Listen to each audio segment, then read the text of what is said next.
Hey there, friends, and welcome to Living Life with Wendy, the podcast that's all about personal development, mindset, leadership, and business growth, but like in a totally relatable and casual way. I'm Wendy, your host and personal development guru. Well, at least that's what my friends call me. And in each episode, I'll be chatting with experts in the field, sharing my own experiences, and giving you tips and strategies for success that you can actually use in your everyday life. So whether you're looking to improve yourself, climb the corporate ladder, start your own business, or get out of your own way, we've got you covered. So grab a seat, put your feet up, and let's chat about how to live your best life together.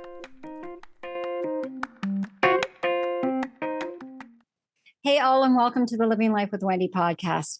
Today, we have a special guest, Debra Boggs. She's the founder and CEO of D&S Executive Career Management and is an award-winning entrepreneur. Last week, we had Michelle, her partner in business, and she talked about recruitment at C-level and up for females. And today, we're going to talk a little bit more about that. But we're going to talk about how we show up as women in our own careers and how we advocate for ourselves. Now, Debra is an international speaker and recognized expert in executive career growth, C-level job search strategy, and board candidate best practices. She was recently honored by Forbes as a Next 1000 entrepreneur and is currently a member of the Forbes Business Council. Additionally, she is a founding member of the Career Industry Authority and holds a master's degree in management. Wow, what a boss babe. So please join me in welcoming Debra Boggs to the Living Life with Wendy podcast. Welcome to the Living Life with Wendy podcast. Debra, I am so excited to have you today because wowza, you are like very high performing. You're very successful. You're in the top 1,000 on the Forbes, on the Forbes Next Entrepreneur list, top 1,000 entrepreneurs. Like that is a huge accomplishment. And we will get there in this podcast, but I always like to start at the beginning, right? So Debra, please share with my audience, where did you start? And tell us more about your story to where you are today. Oh, absolutely. Thank you so much for this, Wendy. I'm so excited and such a kind introduction. So, I start from a point in my career where I felt like I needed a change. And I think a lot of women can feel this. I had really young kids at the time. I think they were like 3 and 1. And I was in a job that I thought was the job I wanted. I thought it was the it job that I was going to retire from. It was my goal. I was really, really excited about it. And it was to lead career services at a university. So I'm in that job. I thought I had made it. And I found out, that wasn't exactly, I felt like in one of those roles, it's more admin than it is, administration than it is doing the work, right? And I found that during that time, the piece that I really, really loved was working with candidates and job seekers to prepare for their roles, to really help them go for stretch opportunities they didn't think they could get, or, write their resumes in such a way that they really gained confidence in their own skills and abilities, and they could really go out there and put their best foot forward. So when I left that role, I kept doing it on the side. I kept resume writing and working with job seekers on the side, really more as a passion project. And I tell people now, the short end of the story is it was a snowball effect that took over my life. But really what happened is during that time, and this is a much longer story, but my husband got sick and he was home for a year. He had been breadwinner. I had been, working in universities to try to be more flexible with the kids and all of that stuff. And he was home for a year during that time. And it was really hard. We had to do all the hard decisions to make it on one income, to figure what all that looked like. And during that time, that's when I was doing this passion project, and it was earning extra money and all of these things. And at the end of a year, we found 2 things. Our home was working better with having one person lead the family and lead all the things that go into that, right? And it was working better than it wasn't me. Mm-hmm. He's just more naturally inclined to be able to do those things. And then the other piece was that my business was growing faster than I think, recognized that it was a business. I didn't intend for it to be that way. But it got to the point where we had an inflection point of, okay, this is working well at home now that he's better and he'd recovered and all that stuff. And we thought, what could this business be if I could leave my full-time job, which at that point I was breadwinner, and focus on it full time? If I took a bet on me and just made the leap. And it had not been making full-time income at the time, but it was like, what could it be if we could just make the leap? And we did it. And within just a couple of months, I was able to ramp up to make up my lost income. So I think that's where I started. And then it's iterated. I say, we're in kind of 3.0 of the business 8 years later, but that's where I started. Okay, that's really interesting because I think a lot of the clients I work with, right, they need to sort of know more about that journey. Like I'm hearing like you really took a big bet, like you went cold. And a lot of people will We did. transition slowly. But I think there was more than that, right? You were still doing some things on the side to build that business. Like it wasn't just like quit today, start from scratch. It sounds like you were taking baby steps or taking actions towards building that business all along.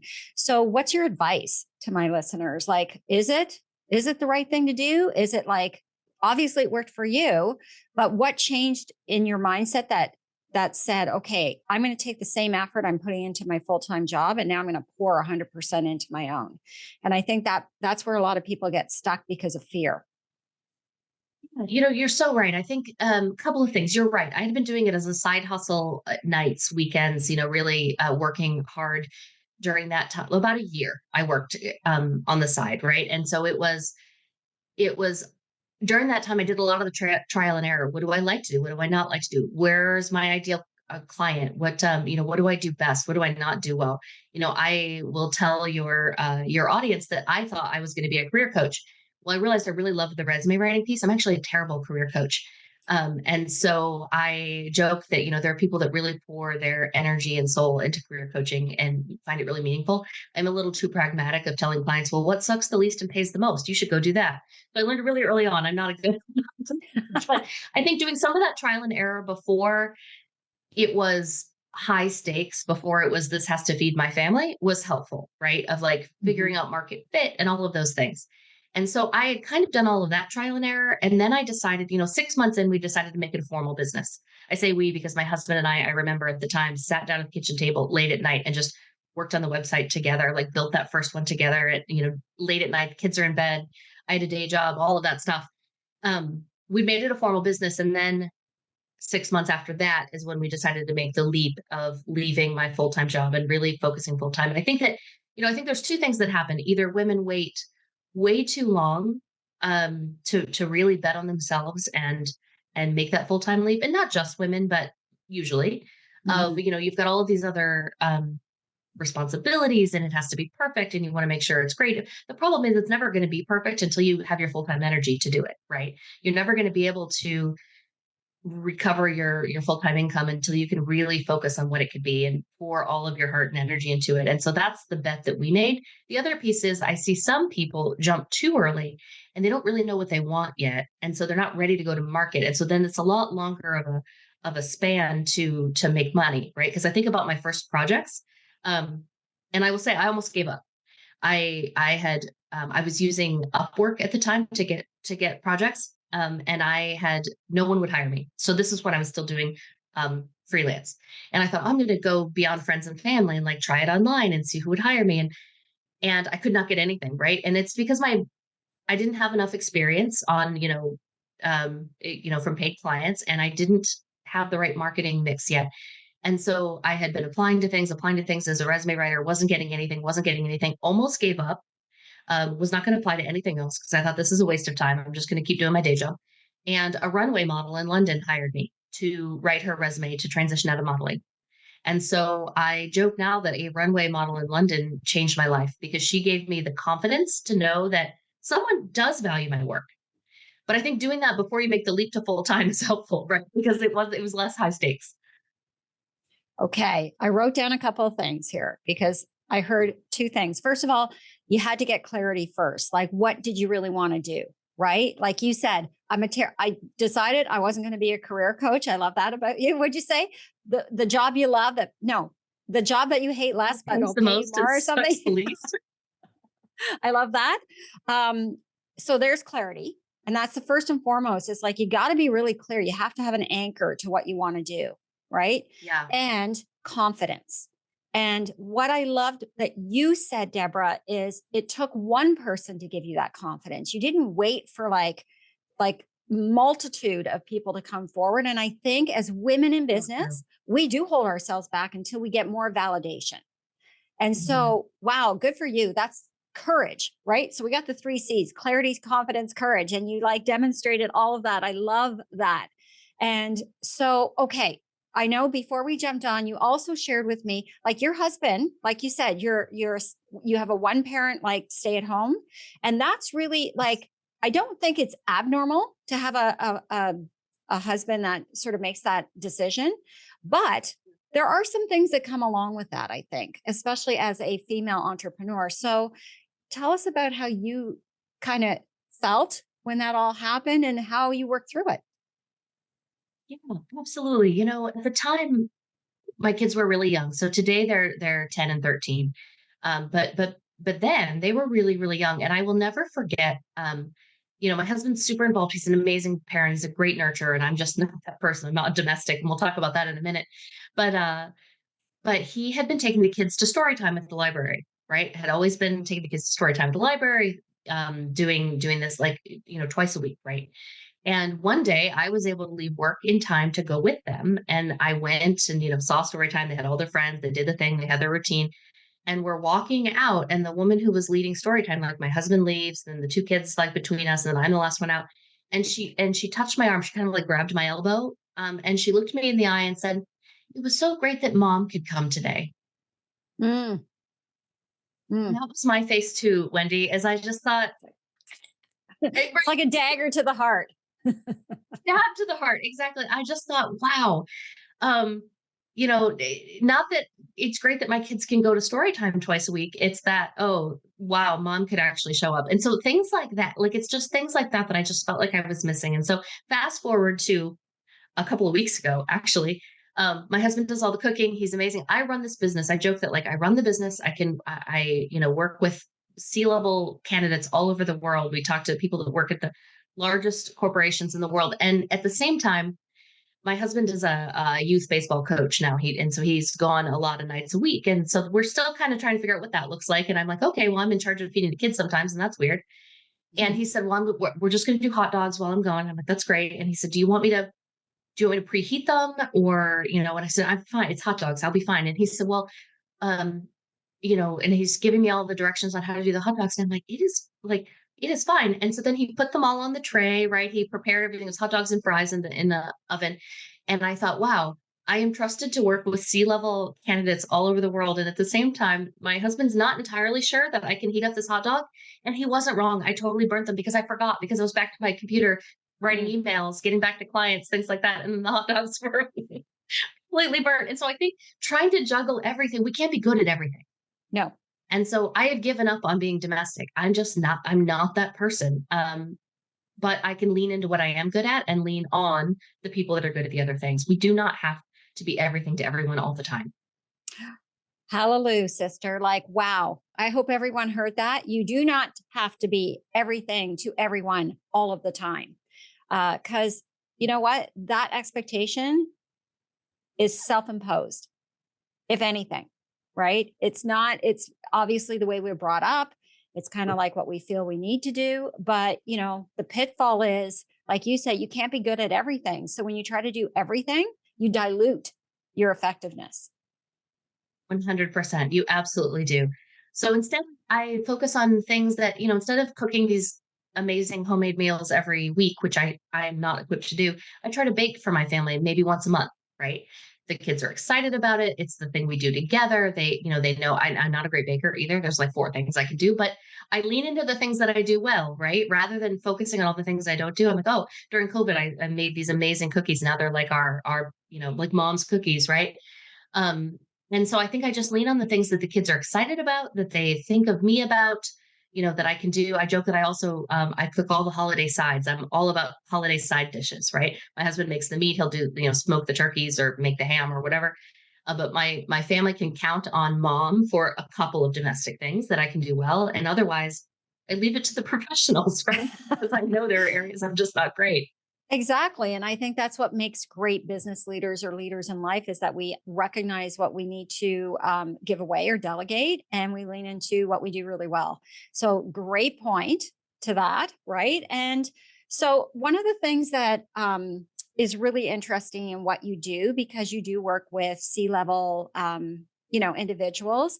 You mentioned before we jumped on too about positioning, and I think some people will understand what that means, but other people may not. So can you explain that a little bit more of how positioning is so important when you are, because our audience is also those women or even men who want to climb the executive ladder, right? So why is positioning so important, and really what is it?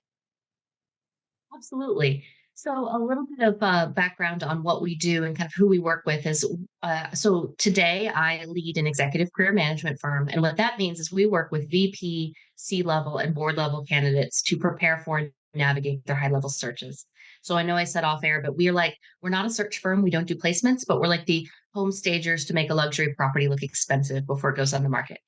And you brought up a really good point. As I was talking about my career journey, I didn't even think about, you said the same thing I tell my clients all the time is the very most important piece of starting a high level job search is to get clear on what you want. Mhm. Because most people have, at this level, you're mid career or above, you're really thinking about what's next. Maybe you have to start a job search for the first time and you haven't had to take yourself to market at that level, whatever that looks like. You can do a lot of different things and you've probably done a lot of different things. But when we try to be all things to all people in our resumes and in our reach outs and in our LinkedIn profiles and in our job search, people don't know what box we fit in. They don't know what to do with us, right? So getting hyper clear about what your ideal next opportunity looks like will help you position your brand, your personal brand, your resume, your narrative, your elevator pitch, your LinkedIn profile to the opportunities that you want. And so I say, if the perfect job came across your desk, what does that look like in Mm. terms of compensation, title or function, um, type of company, environment? And a lot of people, typically women, will say, well, title doesn't matter. And I will say, and this is off topic a little bit, but my stump city chair, title does matter because title impacts your earning potential forever, Mhm. forever. So if a company can't give you the title you're looking or the compensation you're looking for, then fight for title because it matters more and it matters forever. So all of these pieces around getting really clear on the focus, what kind of company you're trying to serve, and what you're uniquely equipped to do to help them solve their challenges will help you position for those right opportunities rather than trying to be all things or putting something out on LinkedIn that says, keep me in mind for any opportunity that comes up or that aligns with my background or whatever it is, because people aren't going to do that homework. They need to know Yeah. where you fit. Yeah, I love that. And it's like you're taking back control of you take back your power in that situation. I'm hearing. Yeah, You know what absolutely. was really important that you said is like that title piece for sure, because resumes carry a lot of weight. And They do. when you put the resume out or the CV, you don't put what you're earning on that thing. So it's really important. Do you Mhm. think there's a little bit of an opportunity as well? And I'm going to talk specifically now to our female audience because I spoke to Yeah. someone recently and I want to get your thoughts on this too. Is there an opportunity as females who are like getting into those seats, right? The VP Yeah. and up, is there an opportunity for them to raise the bar for themselves? And what I mean by that is, because I'm seeing this in my clients as well, like they will apply for jobs, but they apply in a safe way. And what I mean by that is like, okay, well, if I have a VP position now, I'm going to apply for a VP position where I think our counterparts, they'll apply for the president position because Right. they're like, I'm going for it. They shoot high where women shoot safe. Mhm. Is that a truth in what you're seeing in the market as well? It is. It absolutely is at every level. And there's a couple things that I think women do more than men, in my experience with working with both, is that they'll be safe in the job. Like they don't want to apply for things that maybe they don't feel like they've had the opportunity to do yet. And again, you don't get moved to that next thing until you do it, right? And so I think sometimes they don't feel qualified. They don't feel like they could do it or that they have the background to be able to be successful because they want to come into that job hitting the ground running rather than learning, right? Because they don't want to be vulnerable in that space of having to learn on the job where men are like, I can do that. That'll be fine. Someone's going to teach me how to do it. It'll be no big deal. And so I think that's one piece. And then the other thing I see women do all the time is read a job description and talk themselves out of applying for all sorts of reasons. They will disqualify a job before even applying, before even having a conversation, before even learning more about the company or the position or the leadership team because of something that's maybe in the job description where, oh, well, I don't want to lead that, or, oh, that's a red flag to me, or, oh, I've never, like, I've seen that, but I've never led that. And what I say is, how many of us have had job descriptions that perfectly matched our jobs? Mm. Like, job descriptions never match our actual day to day life. So ignore the job description completely, and really think about going into. I have a colleague, Michelle Merritt is our chief strategy officer, and she says, go into every interview as a conversation, Mm. right? You're not married to that job. You don't have to take it. You're an adult and can step out of the room if you choose not to take that opportunity. But go into it wanting to learn more, having a conversation, finding more about it, and not talk yourself out of things before you even have the opportunity to learn more. I love that. I love that. It's almost like what I'm hearing you say is women will look for the opportunity to talk themselves out. And I mean, you can find that in any type of job role, right? So they're looking for, I guess, a reason to say no to themselves. Mhm. Absolutely. Yes. A reason to say no, a reason to say, I don't think I'm not going to take the leap. And then they'll talk themselves into, we'll have a client, and my best friend is guilty of this too. I'm going to call her out publicly. I won't say her name, but not being super happy in the current role, but saying, oh, but what I have now is better than an unknown, right? And Mm. so it's sometimes we're holding ourselves back because we're like, oh well, but I know this and I don't know that, and that could be scarier. And not having that bravery to say, you know what, I'm going to bet on myself and make this, and make this leap into something that could be more either financially viable or more flexibility or a higher title or a different role or whatever it may be. And I see a lot of women want to say, well, it has to be perfect, and I think we fall into that perfection trap all the time. Yeah, it's so funny. I coach my clients on this. It's the fear of loss, right? The loss of what we know, Yes. and that the Mhm. grass may not be greener on the other side. But guess Right. what? That's life, right? We don't know. We don't have anything that is guaranteed in life. No, absolutely. Yeah. And so, yeah, and sometimes people do make bad bets, right? You don't always know, but you'll never know if you sit on the sidelines. Absolutely. That was a piece of advice I got as I was building my career in retail. I remember my regional director, I wanted to become a district manager, and an opportunity came up in another organization. And she said, this was what she said to me: Wendy, take the job. And even if you don't like it, stick it out for a year. It'll be on your CV and you will become a commodity. That was the best career advice I ever got. I took the job. Oh, I hated it. I hate it. Listen, guys, it's not always greener on the other side. However, it opened up so many opportunities in my career, Mhm. and it really trajectory it put me on. It was like Yep. it was just like boom. And man, that's what I would advise anybody is just take the risk, Right. right? Roll the dice and just like plow through for at least a year and then see what. Yep. It's not forever. Yep. And I think that there's an end point because sometimes I'll have clients that are in a bad situation for whatever it is, or they'll take a job they don't want, or um, spoke to a woman the other day who they had promoted her during her maternity leave, had not to a job she didn't want, and then included a lot of travel, and it was really hard to do with a new baby. And so anyway, but that job set her up for an amazing career later. Right. And so I think having an end goal, though, my point is like having, knowing that it's a year, knowing that it's 12 months, knowing that it's an 18-month thing, having a light at the end of the tunnel will help you get through any bad situation. Absolutely. Love that. Now, you mentioned again, before we jumped on, we had a quick conversation for my listeners. This is what I do with my guests, but you mentioned about someone who has been working with a firm at the C level, and what she said to you about her decision, what was influencing her decision, whether to take a job or not take the job. And I would love for you to share that with my listeners because I think it's going to resonate. Yeah, absolutely. We were talking offline about how, especially women, can fall into this people pleasing trap at every level of their careers, right? I work with women at the highest levels, and I was speaking to a woman recently who was going through a job search. She's chief operating officer level, really amazing background. She could do a lot of different things. She's got a lot of opportunities, but she had been going through the process with an executive recruiter for one opportunity for a company she didn't want to work for. She didn't know at the time when she got started in the process. You sometimes you don't know till several interviews in that you don't really get along with the management team or the company's not a good fit or whatever it may be. But she had said, but I think I'm going to have to take this job because this executive recruiter spent a lot of time on me and I don't want to disappoint him because he's really expecting me to take this job. And I think we're too far down the road. Now, there was not an offer on the table yet.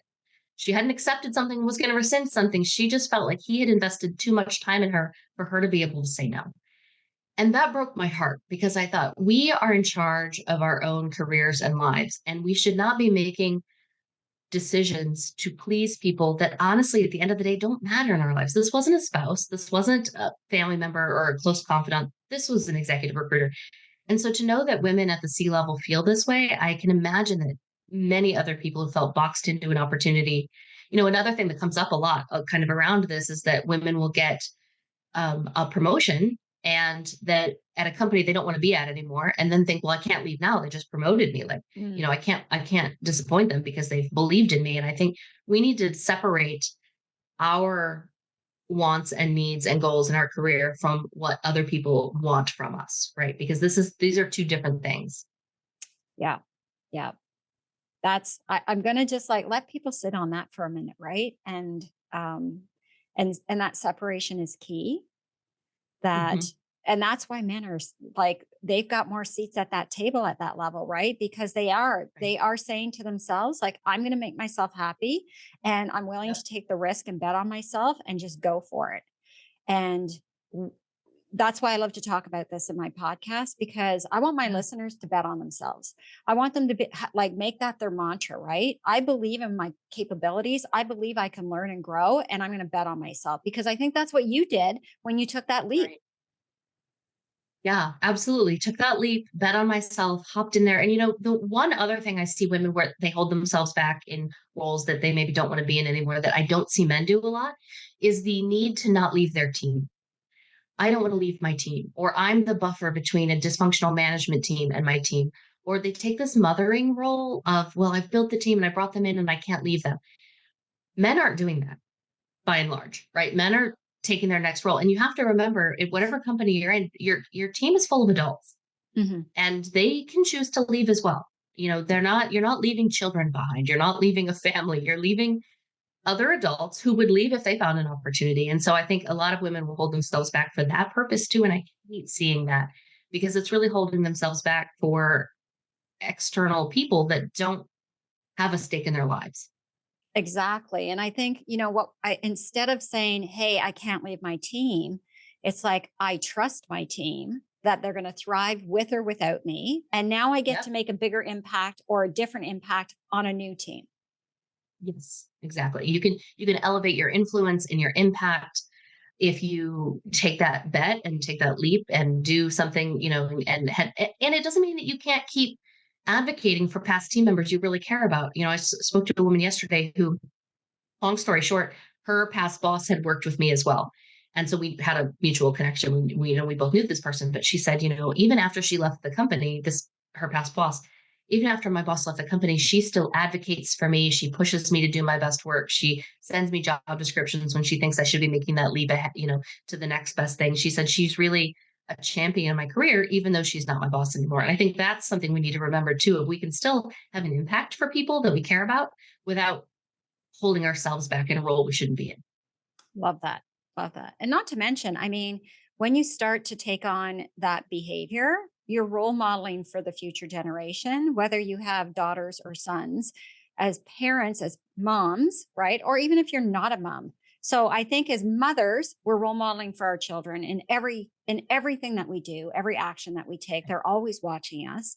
And then in our workplace, we're role modeling for the future generation, and we're paving the way for them.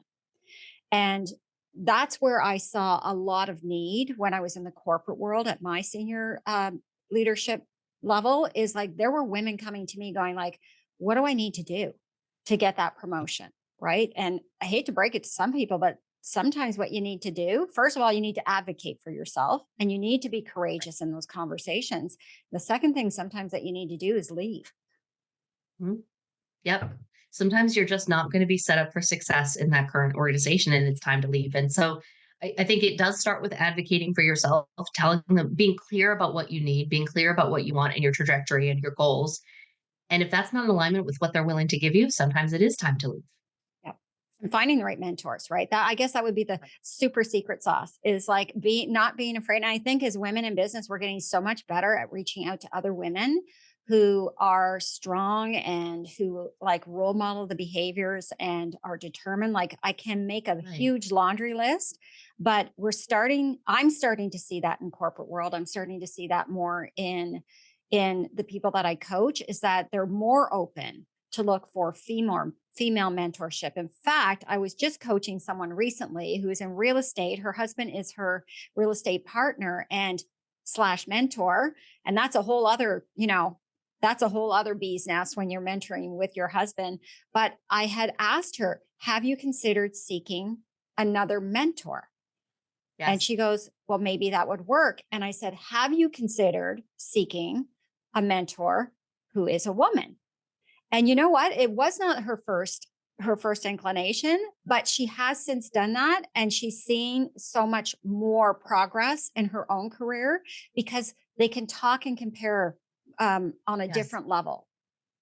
Yeah. The experience is different. And I think, Mhm. you're absolutely right. And one of the other pieces when we went to grow again, our business was growing. I was, things were going well. My clientele was growing in influence and level, and my team is amazing. I'm actually one of the most junior people on my team because I'm a big fan of bringing in experts that know what they're doing, right? And the reason I tell you all this is I decided to start working with an executive leadership coach because I don't know what I don't know, and my team isn't going to tell me what I suck at typically.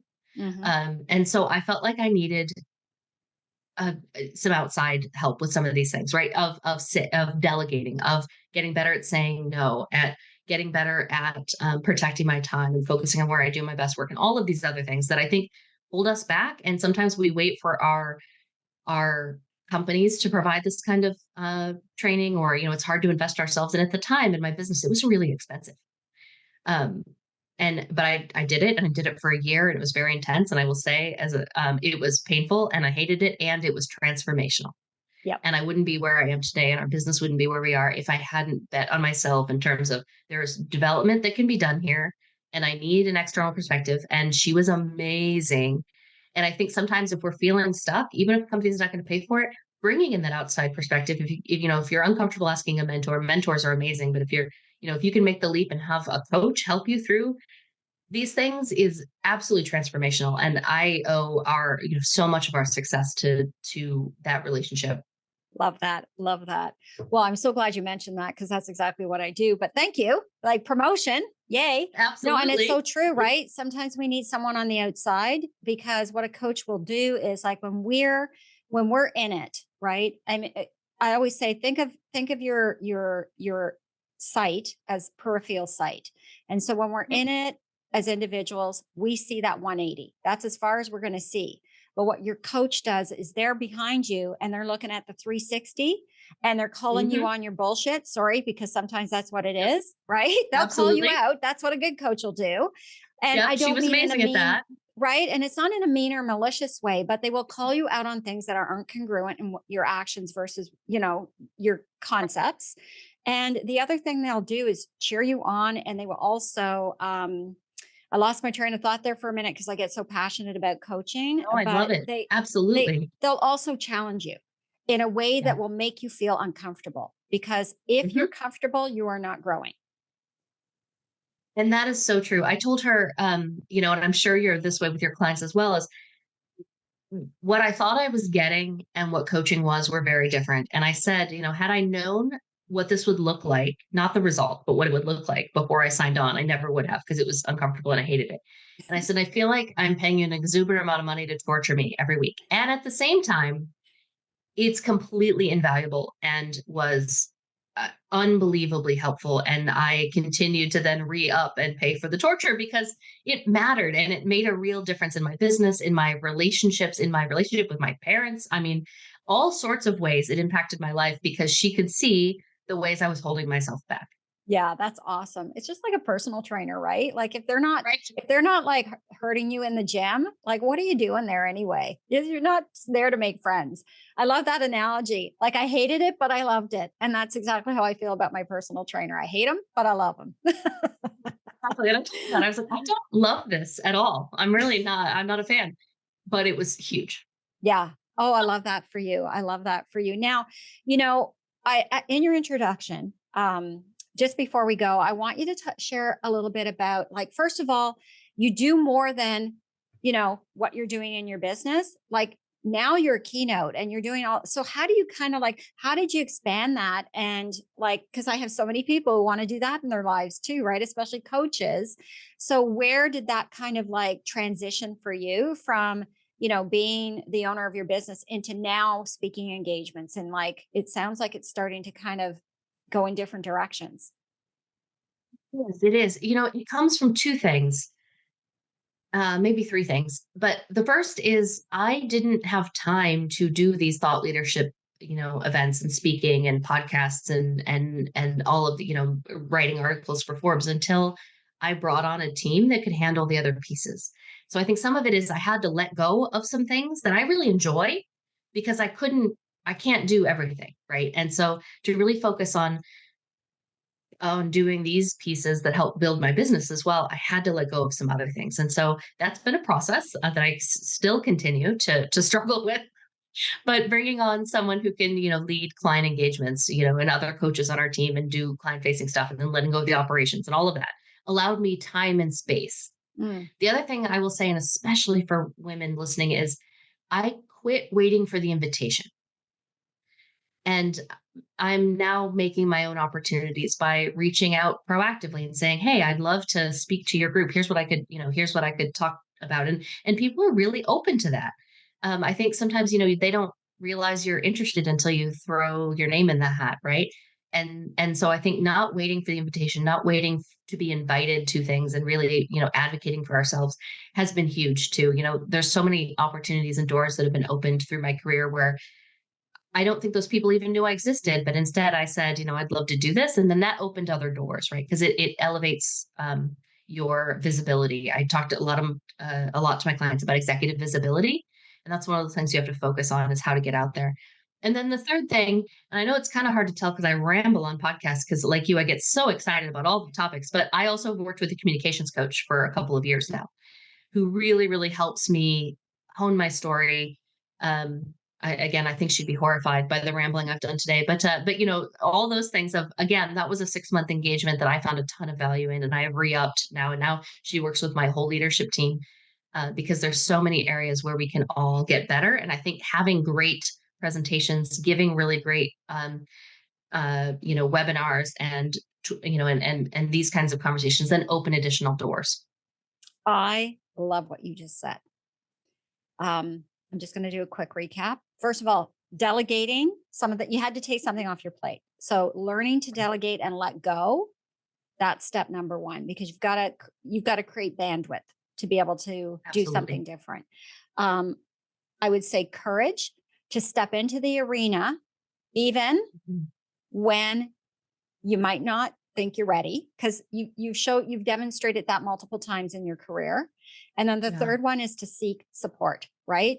You've done that a couple of times now. You've had an executive coach. Now you have a communication coach. It's kind of like investing in yourself and betting on yourself again, right? But recognizing that you only can get better by pouring into yourself, whether it be with a coach, just advocating for yourself, any of the above.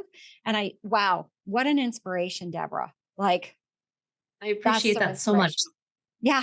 It's just Thank you. And the way I think about, my goodness, thank you so much. I really appreciate that. I think about the women that are afraid to spend money on themselves, right? They don't want to spend money on the coaching, or they don't want to spend money on and I think about it as investment. So I think, okay, whatever the coach is going to cost, I think, okay, I'm going to bet on myself. And now I need to return X on that investment. And that pushes me even harder to say, okay, I'm going to spend more money than is comfortable. And at the same time, that's going to push me to deliver on it.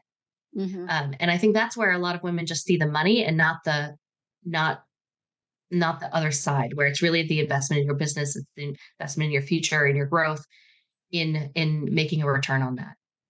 Exactly. If we were going to talk only business terms, it's the return on investment that matters. Yeah. But I Absolutely. think too, it's not a magic pill. And I think you recognize that when you engage with a coach or Skill Up Anywhere, it's all about the effort you put in and your dedication and your belief in the process that really pushes you to the next level. Yeah, absolutely. Thank Yeah. you. Thank you so much. Yeah. And I think that applies for people who are like looking for that next career too. Like it really is about, hey, you may have to invest in yourself. For people listening, that's investing in a company like yours. So tell my listeners, first of all, how you help your clients and where they're going to find you. You so much. So we work with candidates who are preparing for their job search or to search for board roles. We have a lot of candidates who are transitioning into their board careers as well. And so our team provides executive resume writing, LinkedIn profile development and optimization, recruiter introductions, job search strategy, interview prep, compensation negotiation, consulting, all of those pieces from end to end to get ready to launch a high level search through to maximizing your final offer. And and so we work as a boutique team where you get kind of a team of advisors on your side, several people advocating for you and pushing you towards success. And so that's our work. We're DNS Executive Career Management. You can find us at dscareermanagement.com or follow me on LinkedIn. I post a ton of content around executive job search best practices, board search best practices, and just a ton of free content out there. So find me Debra Boggs, DebraBoggs. And I'll be sure to provide those links in the show notes. But Debra, I just want to thank you for joining me today. Now, this is not going to post on International Women's Day, but it is International Women's Day today. And wow, I think that the universe brought us together for a reason, because this is what it's all about, right? It's about connecting strong women who really want to grow and want to like level up in their lives. And I think your example and what you shared today, it not only inspires others to take action in their life, but it's also inspiring women. And we are paving the way for the women that'll come behind us for sure. So I want to thank you so much. Thank you. Thank you for this opportunity. This was amazing. Awesome. Thank you so much. So everybody, stay safe and peace, and be sure to live your best life. Thanks for joining us today.